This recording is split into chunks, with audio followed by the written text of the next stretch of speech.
Hello అండి, అందరికీ నమస్కారం అండి. దేవి నవరాత్రుల్లో 6వ అలంకరణ అండి. స్వామివారికి నైవేద్యం ఏం సమర్పించాలి, ఏ పువ్వులతో పూజ చేయాలి, అమ్మవారికి ఏ మంత్రం జపించాలో మనం తెలుసుకుందామండి. మనకి విజయవాడలో జరిగే దేవి నవరాత్రుల్లో అమ్మవారు 6వ అలంకరణలో మనకి శ్రీ లక్ష్మీదేవిగా అయితే దర్శనమిస్తారండి. శ్రీశైలంలో భ్రమరాంబిక దేవి అమ్మవారు మా కాత్యాయని దేవిగా అయితే అలంకరిస్తారండి. ఒక్కొక్క ప్రాంతంలో ఒక్కొక్క అలంకరణ అయితే జరుగుతుందనమాట. మనకి విజయవాడలో జరిగే దేవి నవరాత్రులు అండి 6వ అలంకరణ వచ్చేసి శ్రీ మహాలక్ష్మి దేవిగా అయితే అమ్మవారు దర్శనమిస్తారు. అక్టోబర్ 8 మంగళవారం రోజునండి. తిథి వచ్చేసి షష్ఠి అనమాట. నక్షత్రం వచ్చేసి జ్యేష్ఠ నక్షత్రం అండి. ఆ రోజు మనకి పూజ చేసుకోవాల్సిన శుభ సమయం తెలుసుకుందామండి.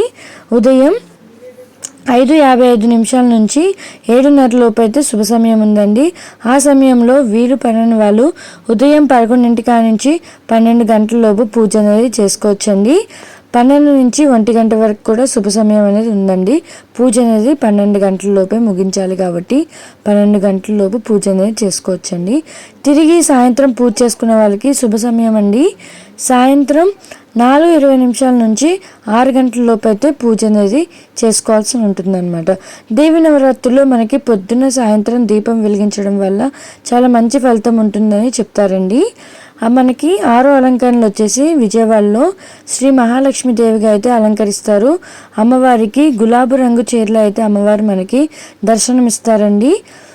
అమ్మవారు మనకి గులాబీ రంగు చీరలో అయితే కనిపిస్తారనమాట. ఆ రోజు అమ్మవారికి పూజ చేయాల్సిన పువ్వులండి పింక్ కలర్లో ఉండే గులాబీ పువ్వులండి. వైట్ కలర్లో తెల్లటి కలవ పువ్వులతో పూజ అనేది చేసుకోవాలన్నమాట. కుదిరిన వాళ్ళైతే గులాబీ పువ్వులు లేదా కలవ పువ్వులతో పూజ అనేది చేసుకోవచ్చు. వారికి సమర్పించాల్సిన నైవేద్యం అండి క్షీరన్నం, పూర్ణాలు, కీసర అమ్మవారికి నైవేద్యంగా సమర్పించాలండి. ఒక్కొక్క రోజు ఒక్కొక్క అలంకరణ ఉంటుందండి. ఆ అలంకరణలో అమ్మవారికి నైవేద్యాలు కూడా మనం రోజుకొక నైవేద్యంగా చేసి అమ్మవారికి సమర్పించాలన్నమాట. చేసుకునేటప్పుడు జపించాల్సిన మంత్రం అండి లక్ష్మీదేవి మంత్రం అనమాట. ఓం హ్రీం శ్రీం క్లీం శ్రీం కుబేరమ అష్టలక్ష్మీ మమ గిరిధనం పురాయం నమః. ఈ మంత్రాన్ని స్క్రీన్ మీద కనిపిస్తుంది కదండి. ఈ మంత్రాన్ని మనము 11 సార్లు చెప్పుకుంటూ పూజ అనేది చేసుకోవాల్సి ఉంటుందండి. లేదనుకుంటే ఓం శ్రీ లక్ష్మీదేవియే నమః అంటూ పూజ చేసుకున్నంతసేపు మనము చదువుకోవాలండి. లేకపోతే లక్ష్మీ అష్టోత్తరం అనేది మనకు ఉంటుందండి. అలాగా మా అమ్మవారి లక్ష్మీ అష్టోత్తరం అయినా మనం చదువుకోవాలన్నమాట. ఇదండి ఈరోజు వీడియో. మీకు నచ్చిందని అనుకుంటున్నాను. నచ్చితే నా వీడియోకి లైక్, షేర్, కామెంట్, సబ్స్క్రైబ్ కూడా చేసుకోండి. పక్కన ఉన్న బెల్ ఐకాన్ని కూడా మీకు క్లిక్ చేస్తే నేను పెట్టే ప్రతి వీడియో మీకు నోటిఫికేషన్ ద్వారా అయితే వస్తుందండి.